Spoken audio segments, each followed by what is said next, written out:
L'omicidio di Paderno del Grappa, gli investigatori stanno passando al setaccio ogni elemento per identificare il killer, sentite dai carabinieri oltre 20 persone, e poi c'è il giallo dell'auto chiusa e le chiavi sparite.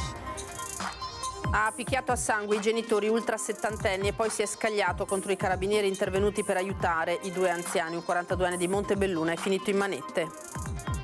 Vasto incendio ieri sera a Castello di Godego, le fiamme hanno divorato il tetto di 4 case a schiera, fondamentale la segnalazione di un vicino che ha chiamato i vigili del fuoco scongiurando il peggio. Autonomia, dopo il voto in Senato continua il botta e risposta tra centrodestra e centrosinistra sul DDL Calderoli e sul tema interviene il costituzionalista. Sicurezza stradale e ordine pubblico per la Polizia Locale di Treviso è il momento del bilancio. Fleximan va condannato senza se e senza ma, dice il comandante Gallo che parte dai dati del Fotored. Ieri sera consiglio comunale straordinario a Pieve del Grappa con unico punto all'ordine del giorno l'ipotesi hub migranti a Crespano, l'opposizione incalza il sindaco, ne parli col ministro.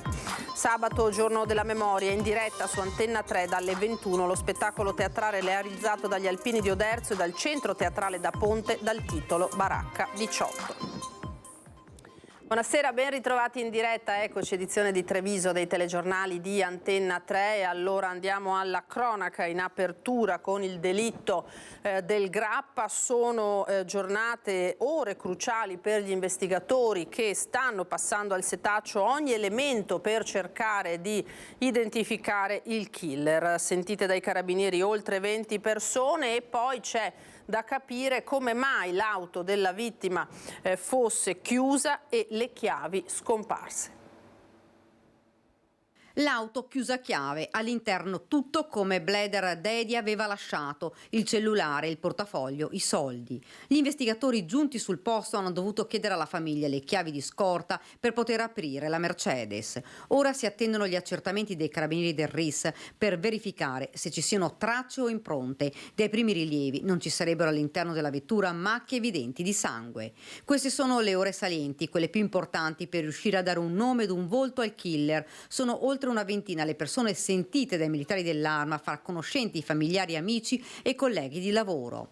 Ogni indizio può essere fondamentale, così come lo potranno essere le immagini di videosorveglianza della zona. L'aggressione brutale a Bleder Dedia può essere stata compiuta da una sola persona, a suggerirlo le ferite, tante da difesa sugli avambracci e sul palmo delle mani. Dedia ha tentato invano di schivare i colpi, tantissimi che lo raggiungevano in tutto il corpo. Un coltello, probabilmente con una lama lunga, arma che non è stata trovata ancora dai carabinieri. Il killer, dopo l'omicidio, è fuggito portandoselo via. Si scava nella vita della vittima per capire chi frequentava, con chi potesse avere un incontro quel sabato pomeriggio. Una zona dove è stato trovato il corpo, via dei Colli, nota per essere un'area appartata, lontana da occhi indiscreti e frequentata da coppie alla ricerca di un po' di intimità. Perché il 39enne è andato subito dopo il lavoro in quell'area boschiva, ma soprattutto con chi?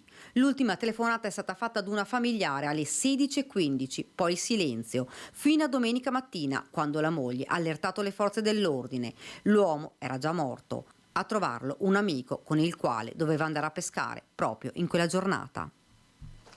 A Montebelluna adesso con il caso di un 42enne che ha picchiato a sangue i genitori ultra settantenni e poi ha reagito anche di fronte all'intervento dei carabinieri. È stato arrestato.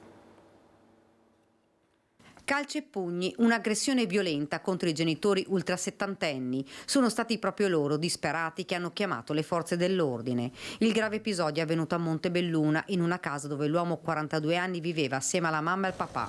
Quando i carabinieri sono entrati nell'abitazione delle vittime, si sono trovati di fronte a una scena straziante: feriti, contusi, maschere di sangue. Immediatamente è stato chiamato il 118 che ha portato i due anziani in ospedale. La donna ne avrà per 40 giorni. Più gravi le condizioni dell'uomo, che è stato ricoverato e forse dovrà essere sottoposto ad un intervento chirurgico. Una notizia ovviamente inascoltabile, Ovviamente la mia solidarietà va nei confronti dei genitori di questo ragazzo. Vorrei fare anche un ringraziamento ulteriore alle forze dell'ordine che sono intervenute risolvendo questa situazione. L'uomo, una furia, quando ha visto i carabinieri 3 pattuglie sul posto, si è scagliato contro di loro con strattoni e spintoni, rendendo necessaria la sua immobilizzazione forzata. Il 42enne, in evidente stato di alterazione psicofisica e con problemi legati all'alcol, è stato arrestato. Deve rispondere di maltrattamenti, lesioni gravi e resistenza pubblico ufficiale. Oggi l'uomo è stato interrogato dal magistrato ed ha raccontato la sua versione.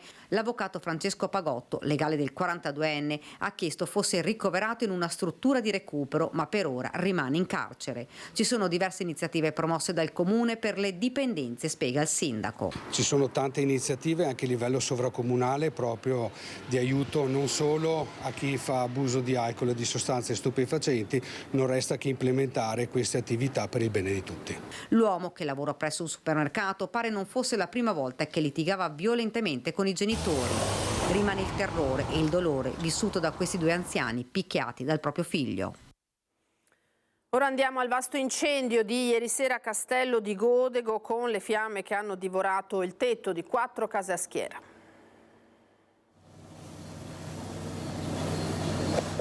Ha dato l'allarme un frontista, uno che ci abita davanti, che era uscito per fumarsi la sigaretta e ha visto che dal tetto c'erano delle fiamme e quindi ha dato subito l'allarme, però il tetto ventilato e il tetto in travatura in legno ha fatto sì che l'incendio si divampasse su tutte e 4 le abitazioni.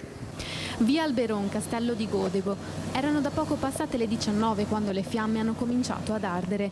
Incendio partito molto probabilmente da una canna fumaria di un camino a legna di una delle 4 case a schiera. 9 le persone evacuate, fortunatamente nessun ferito.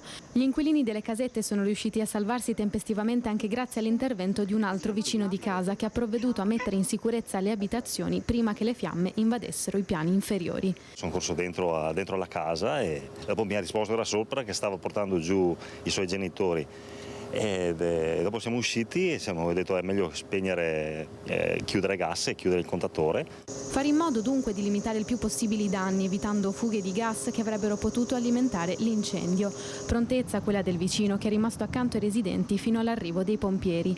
Squadre giunte da Castelfranco, Treviso, Bassano, Cittadella e Asolo. Sono per lo più tutti giovani residenti di Via Alberon. Alcuni di loro all'indomani dell'incendio sono tornati davanti alla loro casa per seguire il sopralluogo dei vigili del fuoco. Perizie che sono durate tutto il giorno e che hanno decretato l'inagibilità delle abitazioni. Resta tra loro lo sconforto e il senso di impotenza. Fisicamente stanno bene, a parte il morale che non è, come dicevamo prima, dei migliori. Adesso sono incasati da dei parenti e degli amici. Noi come amministrazione ci siamo già attivati per trovare degli appartamenti. Solidarietà arrivata sin dalle prime ore del mattino anche da parte dei cittadini di Castello di Godego. Ho ricevuto 3-4 telefonate di persone che si sono rese disponibili sia nell'offrire un alloggio, un'abitazione appunto, sia nel poter dare una mano attraverso il vestiario oppure con cose da mangiare.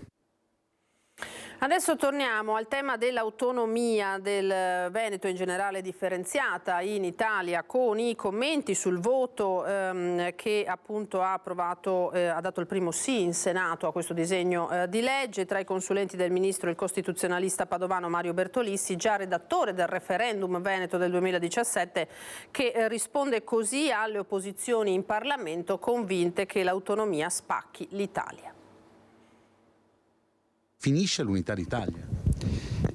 Guardi, si tratta di affermazioni che non hanno il minimo fondamento. È drastico il professor Bertolissi con chi si oppone in Parlamento all'autonomia differenziata. Chiara la sua tesi sulla situazione attuale dell'Italia. L'Italia è una indivisibile. Il punto è che non è mai riuscita a realizzare la cosiddetta e tanto strombazzata coesione economica e sociale, per cui tutti sanno che esistono più Italie da sempre, un'Italia del nord, un'Italia del centro e un'Italia del sud. Quindi di fatto già divisa e non coesa, dove anche il tema dei LEP, i livelli essenziali delle prestazioni, che secondo i contrari all'autonomia dovranno essere comunque garantiti alle regioni, in realtà giornata dimostrerà le capacità o meno delle classi politiche di gestire i singoli territori. Osservo che ove si sono fatti, e mi riferisco ai LEA, livelli essenziali di assistenza, e cioè al campo della sanità, dopo l'introduzione dei LEA non è accaduto assolutamente nulla, perché oggi, non domani, esistono varie sanità e tutti lo sanno che quella della Calabria non è quella della Lombardia o del Veneto. Bertolissi, oltre ad essere uno dei redattori del referendum veneto sull'autonomia, ha partecipato alla commissione del professor Cassese che in pochi mesi ha fornito al ministro Calderoli gli strumenti per definire la legge approvata in Senato. E proprio dopo questa corsa contro il tempo che il costituzionalista critica aspramente un sistema che dal 2001 non avrebbe mosso un dito sull'autonomia. Io credo che sia sufficiente prendere in mano l'annuario parlamentare, vedere quali sono state le maggioranze e le opposizioni, fare l'elenco dei governi che si sono succeduti, guardare magari anche qualcos'altro, cioè anche alla Corte Costituzionale o comunque ad altri supremi organi dello Stato, si fa l'elenco di coloro che sono stati investiti delle più importanti funzioni, quelli di vertice che riguardano la Repubblica, e tirare una linea a dire questi sono i responsabili perché avevano a disposizione tempo e non hanno fatto assolutamente nulla. Uno stallo che secondo il professor Bertolissi, se non sarà rimosso dall'autonomia, porterà tutti gli italiani ad una deriva pericolosa. Se è una deriva, bisogna che costori sappiano che in vista c'è soltanto una cosa, il fallimento. E naturalmente dopo il voto in Senato il dibattito si è scatenato anche a livello nazionale. A livello locale continua il botta e risposta tra centrodestra e centrosinistra. Il centrodestra parla di giornata storica, il centrosinistra boccia il DDL Calderoli puntando il dito contro tempistica e mancanza di risorse.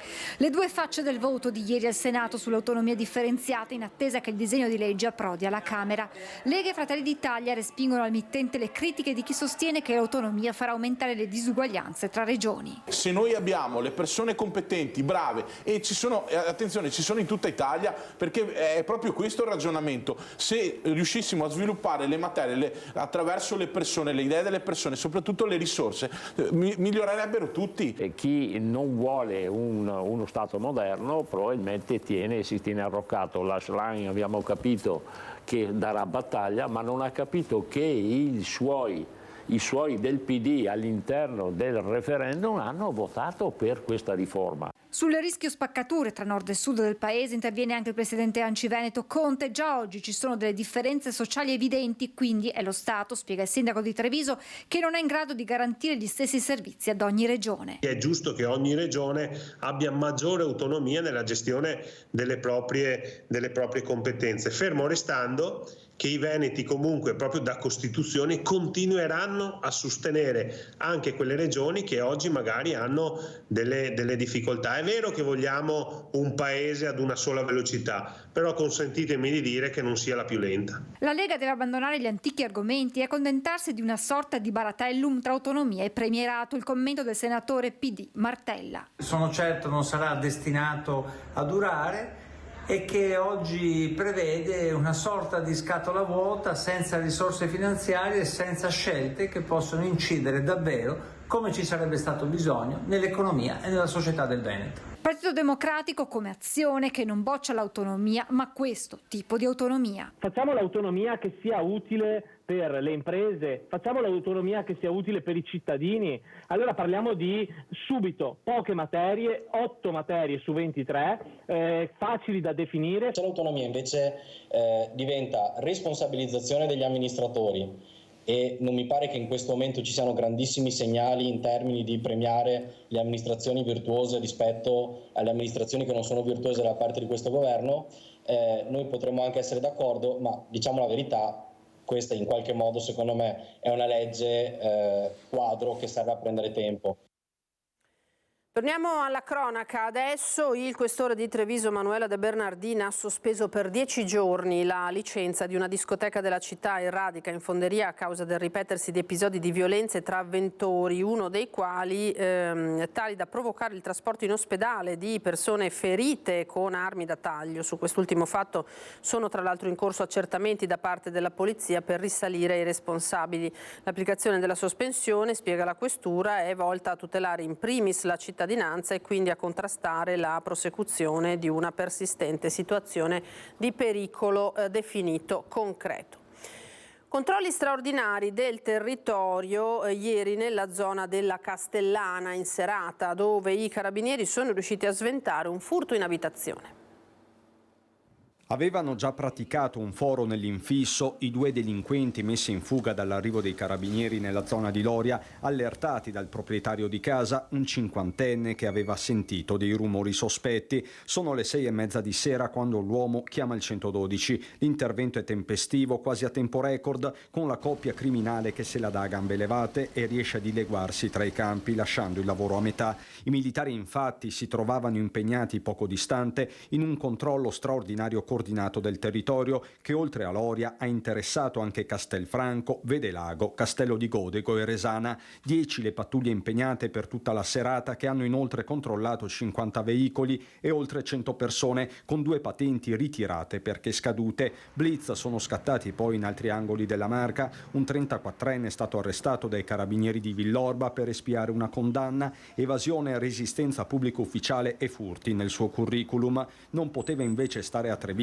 il 23enne coneglianese destinatario di un foglio di via. Per lui ennesima denuncia. Raffica di truffe online invece da Asolo a Monastier, oggetto la vendita di motori e furgoncini usati, per cui le vittime del raggiro avevano già accreditato le somme senza mai vedere la merce. E torniamo nel capoluogo perché questa mattina a Santabona un uomo ha rubato la borsa dal cestino della bicicletta di una cinquantenne trevigiana e poi è fuggito. È stato inseguito e arrestato dalla polizia. Un gesto repentino, ha preso dal cestino della bici di una cinquantenne la borsa, poi è fuggito. Si tratta di un pregiudicato italiano 35enne con precedenti per furto. È accaduto nel quartiere di Santabona. Fondamentale l'intervento di 3 ragazzi che sono stati testimoni del colpo ed hanno subito allertato il 113. Il malvivente è fuggito in sella ad una bicicletta. Sul posto sono intervenute alcune volanti che hanno rintracciato l'uomo. Nonostante la vista degli agenti ha continuato la sua fuga pericolosa, tanto da obbligare i poliziotti a frapporsi con l'autovettura di servizio per bloccarne la fuga. Ma lui non si è arreso ed ha tentato ancora di scappare, opponendo resistenza agli operatori intervenuti. La polizia è riuscito comunque ad arrestarlo. Sottoposto a perquisizioni, il 35enne è stato trovato in possesso del denaro della donna che si era messo in tasca dopo essersi liberato della borsa. Su disposizione del pubblico ministero di turno, il 35enne è stato sottoposto agli arresti domiciliari in attesa della direttissima. Deve rispondere di rapina impropria. Sono diversi i tentativi di furto registrati nelle scorse notti tra Musestre, Vaglio e Roncade. A segnalarlo è Cristian Demma del gruppo Furti in Corso, episodi che gli vengono raccontati da chi li ha subiti ma che non vengono denunciati alle forze dell'ordine. Non di più di ieri l'altro è venuta una signora da me nelle zone di Roncade, che era un fatto veramente inquietante, poverina, era molto scioccata, che ha trovato per puro caso un ladro che è rimasto per più di 10 minuti fuori dalla finestra a fissare dentro l'appartamento per aspettare che andassero a letto. Ovviamente anche loro avevano notato questa figura pensando che fosse fondamentalmente il figlio che era fuori a telefonare. Mancava il ladro civetta alla casistica della microcriminalità nella Marca. L'episodio si ricollega ad una serie di tentati furti accaduti nelle sere scorse tra Musestre, Vaglio e Roncade.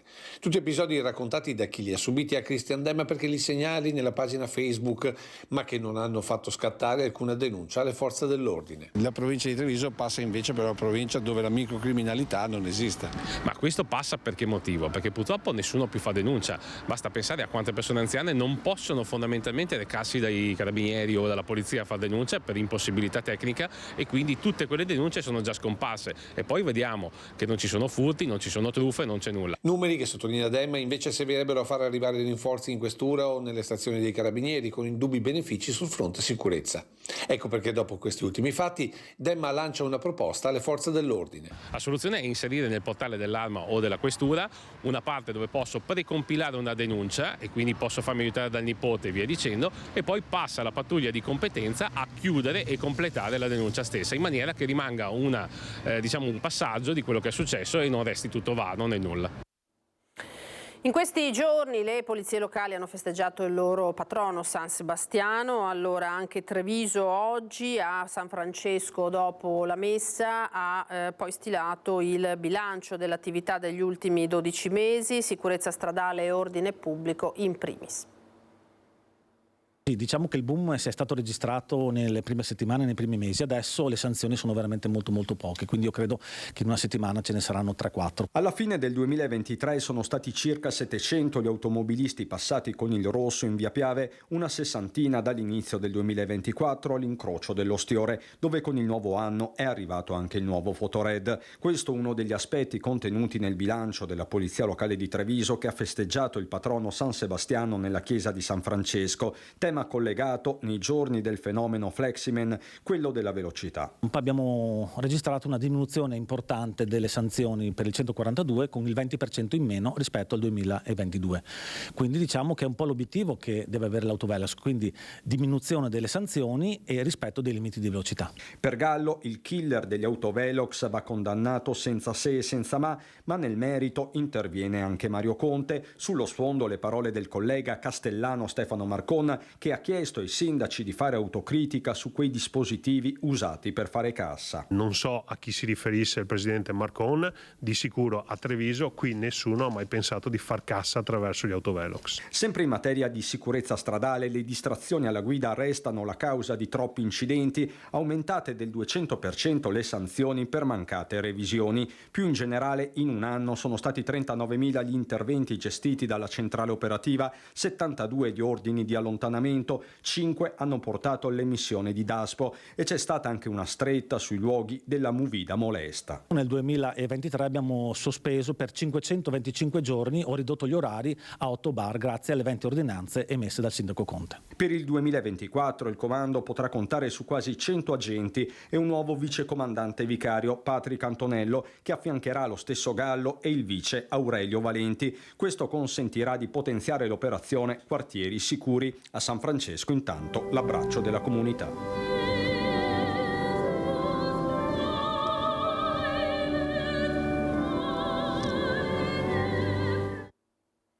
Ci fermiamo ora per qualche istante di pubblicità, tra poco.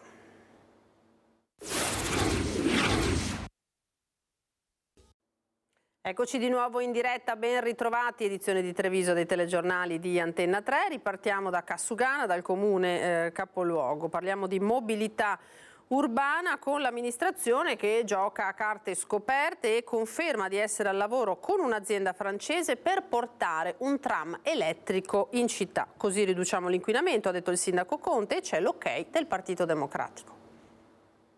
Siamo in una fase di dialogo con una realtà privata interessata a realizzare uno studio di fattibilità di questo mezzo avveniristico che io vedo però su scala grande Treviso, cioè che va oltre i confini comunali. Un tram di ultima generazione per rilanciare il progetto della Grande Treviso. Gioca a carte scoperte Cassugana, mandando così in soffitta l'ipotesi di una monorotaia a farsi avanti una grossa azienda francese. Quindi interessata a finanziare anche il progetto, perché la verità è che questo progetto con le risorse dell'ente non riusciremo mai a farlo. Si farà anche tesoro dell'esperienza di altre città come Mestre o Padova, assicura sempre Conte, che nelle scorse ore ha ricevuto il supporto sul punto del Partito Democratico, occasione da non perdere, dice Marco Zabai. Penso che se noi riuscissimo a collegare i punti di interesse principali, che possono essere le scuole, la stazione, l'aeroporto, l'area dogana, e allungarci anche sui comuni limitrofi, significherebbe ridurre sostanzialmente tutte quelle macchine che la mattina entrano in città per questioni lavorative o di di servizi e la sera escono. Di certo una partita collegata a quella del trasporto pubblico locale che sembra arrancare tra aumento delle tariffe e meno corse, con il sindaco che chiede più risorse a Venezia e a Roma. Dalla capitale intanto arriva l'attesa direttiva del ministro Salvini sul limite dei 30 km/h nei centri dopo le polemiche feroci sul caso Bologna, con lo stesso Conte che aveva rivendicato il potere decisionale dei comuni. In realtà non c'è nessuna polemica, ci siamo anche sentiti col ministro, stiamo dicendo esattamente la stessa cosa. Applichiamo delle limitazioni laddove serve e non applichiamoli laddove creerebbero semplicemente dei disagi. Ci sono delle strade dove i 30 all'ora servono, ci sono delle strade dove i 30 all'ora creano più disagi che benefici. E ridurre l'inquinamento è una priorità, lo dimostrano i dati. Da domani a Treviso scatta il livello arancione delle misure antismog previste in caso il livello di PM10 sia superiore a 50 microgrammi per metro cubo per 4 giorni consecutivi, dunque dalle 8:30 alle 18:30, dal lunedì alla domenica. Circolazione vietata agli autoveicoli alimentati a benzina Euro 0, 1 e 2, alle auto a gasolio Euro 0, 1, 2, 3, 4, 5 e ai veicoli commerciali a gasolio da Euro 0 a Euro 4, oltre ai ciclomotori e motoveicoli Euro 0 ed Euro 1. Ora andiamo in Pedemontana, parliamo di accoglienza dei migranti perché ieri sera si è svolto il Consiglio Comunale straordinario a Pieve del Grappa, unico punto all'ordine del giorno l'ipotesi hub migranti a Crespano. Sentiamo. Consiglio Comunale straordinario a Pieve del Grappa con unico punto all'ordine del giorno la discussione in merito alle notizie circolate sull'ipotesi di inserimento dell'ex collegio delle Suore di Santa Maria Bambina nelle liste dei siti da valutare per l'attivazione di un hub migranti.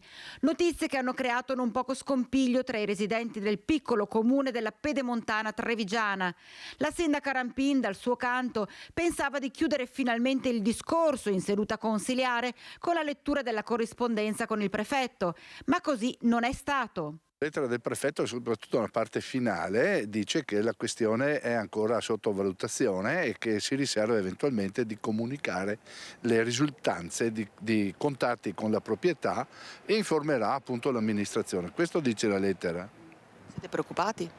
Siamo molto preoccupati, ma siccome siamo in Italia abituati a vedere hub che potrebbero contenere 500 migranti e ne portano dentro 2000, nulla mi lascia tranquillo davanti a una situazione del genere. Il consigliere Cunial, ex sindaco, non ha dubbi su come dovrebbe ora muoversi la prima cittadina.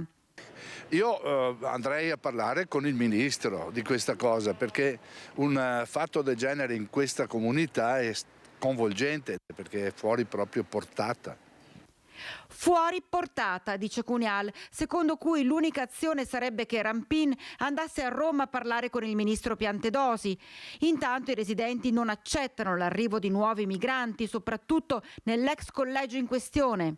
A riguardo trovo assurdo che abbiano detto di no al collegio per i bambini perché non c'erano sicurezze, però per questa cosa allora sono d'accordo, quindi deve essere tutto uguale, secondo me non è corretto tutto qua.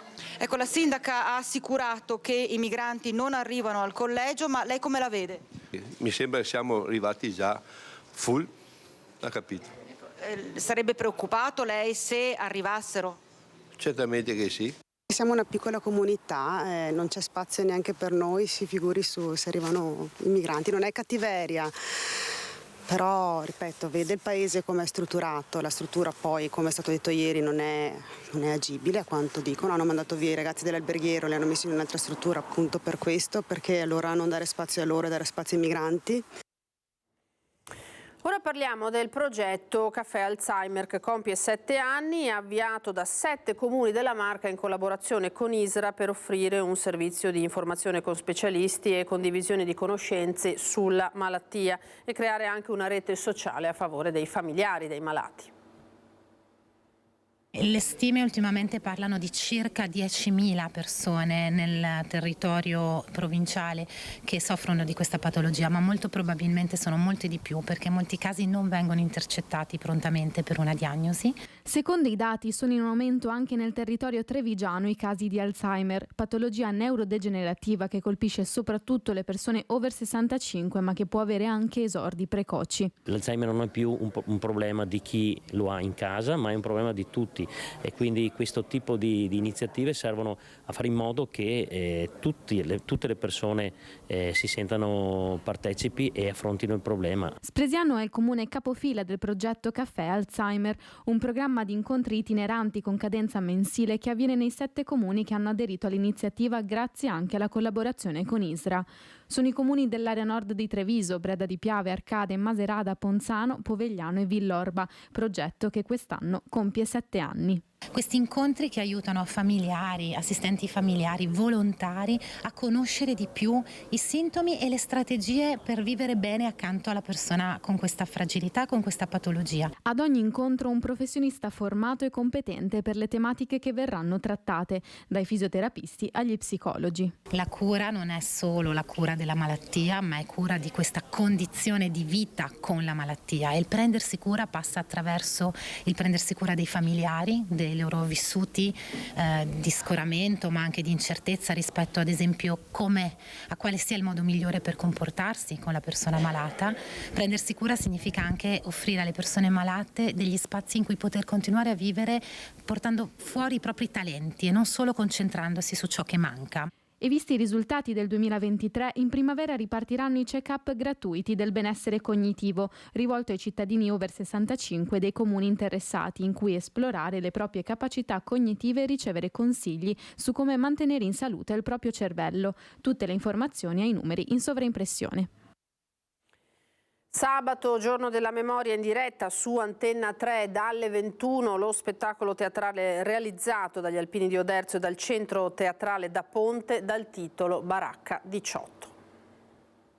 Ho voluto creare questo evento, questo spettacolo, questo recital reading teatrale per cercare di fare memoria, sperando che non succedano più queste cose, anche se purtroppo vediamo che la realtà è ben diversa. In occasione del 27 gennaio, giorno della memoria, Antenna 3 trasmetterà in diretta dal Teatro da Ponte di Vittorio Veneto a partire dalle 21 lo spettacolo teatrale ideato e scritto da Claudio Provedel, direttore del Coro Ana di Oderzo. Sul palco l'attore Silvio Pasqualetto, accompagnato dalla fisarmonica di Davide Casagrande e dalle immagini di Alessandro Ghezzer. I testi li abbiamo presi dal libro Diario clandestino di Giovannino Guareschi, delle storie chiaramente legate al tema della prigionia e dell'internamento che potessero alleviare in qualche maniera la sofferenza degli internati. Lui ha delle frasi particolari, come ad esempio quella frase lema che dice "non muoio neanche se mi ammazzano". Il giorno della memoria il 27 gennaio, ma anche quello dedicato al sacrificio degli alpini il 26 gennaio, data della battaglia di Nikolajevka. Il ricordo scivolerà sulle note dei canti alpini in un doveroso omaggio a quello che è stato e a chi ha profondamente sofferto. C'è stata proprio questa sinergia per rendere fruibile anche non solo alle persone che verranno al teatro di persona, ma anche a tutti i telespettatori. Appuntamento dunque sabato sera alle 21 su Antenna 3 per partecipare a uno spettacolo nato dal cuore del nostro territorio. Ma il Presidente della Repubblica ha detto che l'arte è una forma di alta comunicazione che ci emoziona e ci aiuta a comprendere la profondità di fatti complessi e tragici per i quali le semplici parole non sempre sono sufficienti. Appuntamento dunque lo avete sentito sabato sera a partire dalle 21 su Antenna 3. Ora andiamo al compleanno speciale che è stato celebrato all'Istituto Padre Pio di Tarso per i 106 anni di Fiorina Dalla Libera, tra le più longeve del Veneto. Una grande torta, la vedete, la corona in testa, una ghirlanda al collo, così la signora Fiorina ha festeggiato questo traguardo importante circondata da familiari, ospiti e operatori della RSA. Il traguardo della signora Fiorina non solo la rende una vera icona di longevità, longevità, ma ispira tutti noi trasmettendoci un grande messaggio di forza e resilienza, ha commentato Silvia Darè, direttrice dell'Istituto Padre Pio di Tarso. E adesso le notizie dal Bellunese.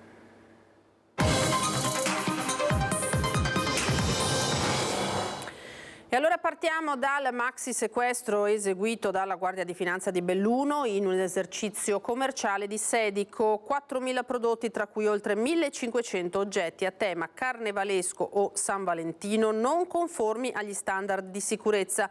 Il titolare, un cittadino cinese, è stato segnalato alla Camera di Commercio per la sanzione amministrativa. Il negozio aveva già allestito gran parte della merce con numerosi accessori e gadget a tema.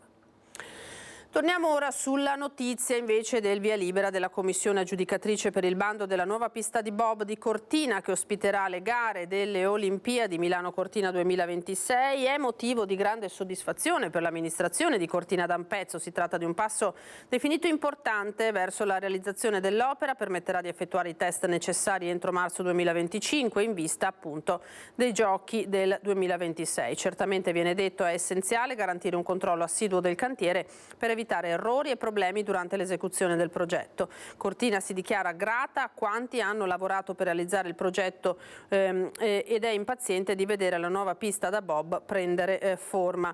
Estremamente positive anche le reazioni del presidente di Confindustria Belluno Loren Berton e di quello regionale Enrico Carraro, mentre le associazioni di protezione ambientale confermano la loro ferma opposizione alla pista da bob da realizzare appunto nel territorio di Cortina.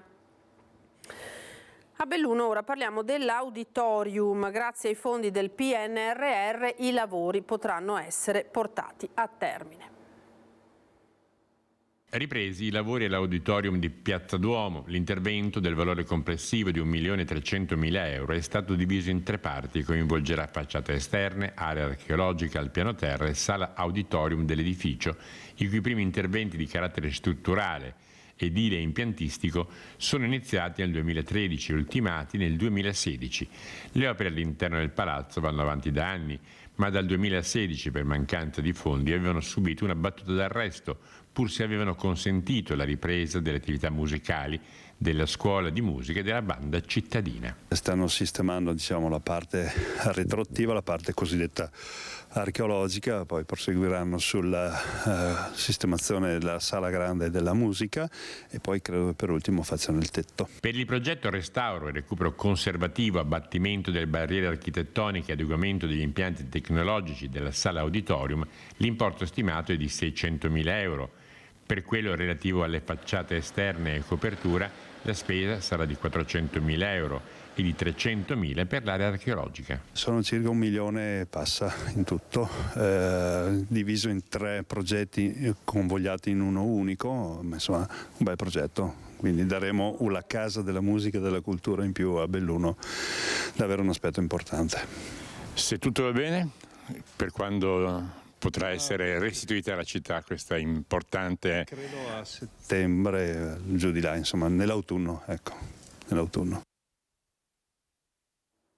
Studiosi e storici dell'Università di Padova, invece, in collaborazione con l'Associazione Ecomuseo del Piave, promuoveranno ulteriori ricerche a giugno 2024 su quella che viene definita la piccola Stonehenge. Siamo a Soccer, frazione Ponte nelle Alpi, poco sopra è il castello di San Giorgio.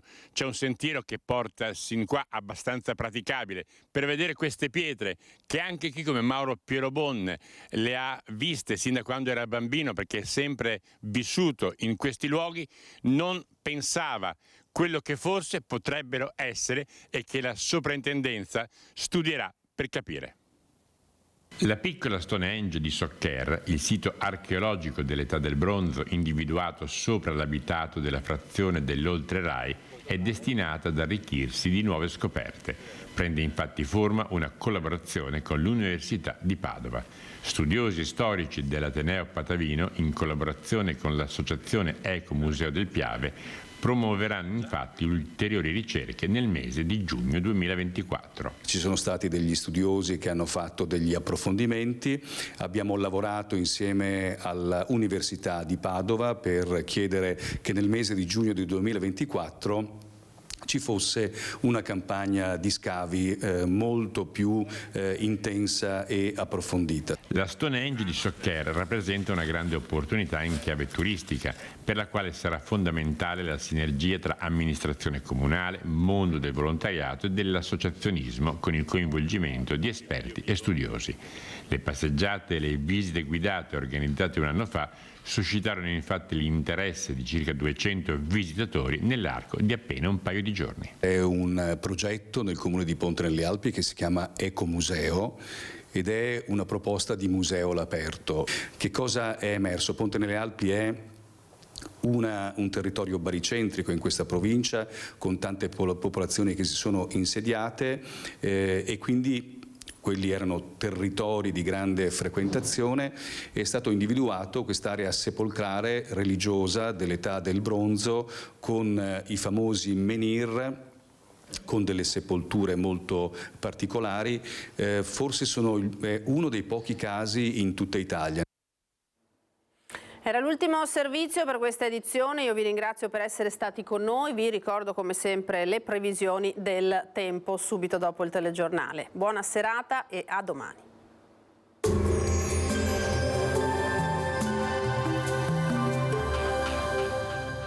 Entra nel mondo Lolato. Da oltre 40 anni un team di professionisti per migliorare la qualità della tua vita. Centro del piede con servizi di podologia, laboratorio per la produzione di plantari e calzature su misura.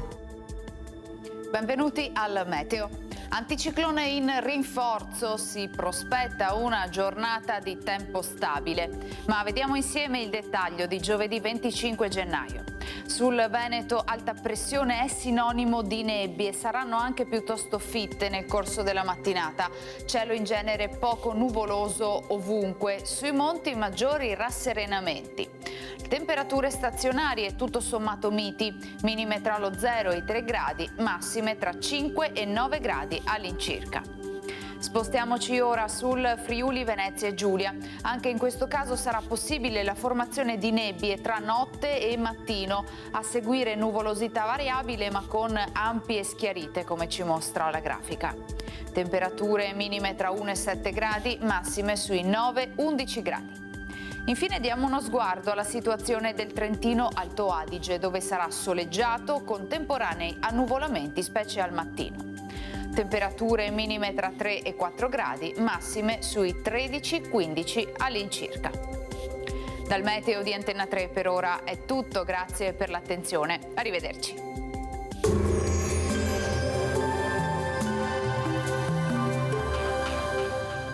Busti, tutori e protesi di arto personalizzati. Ortopedia e sanitaria Lolato. A Treviso e Montebelluna. Lolato, soluzioni per star bene.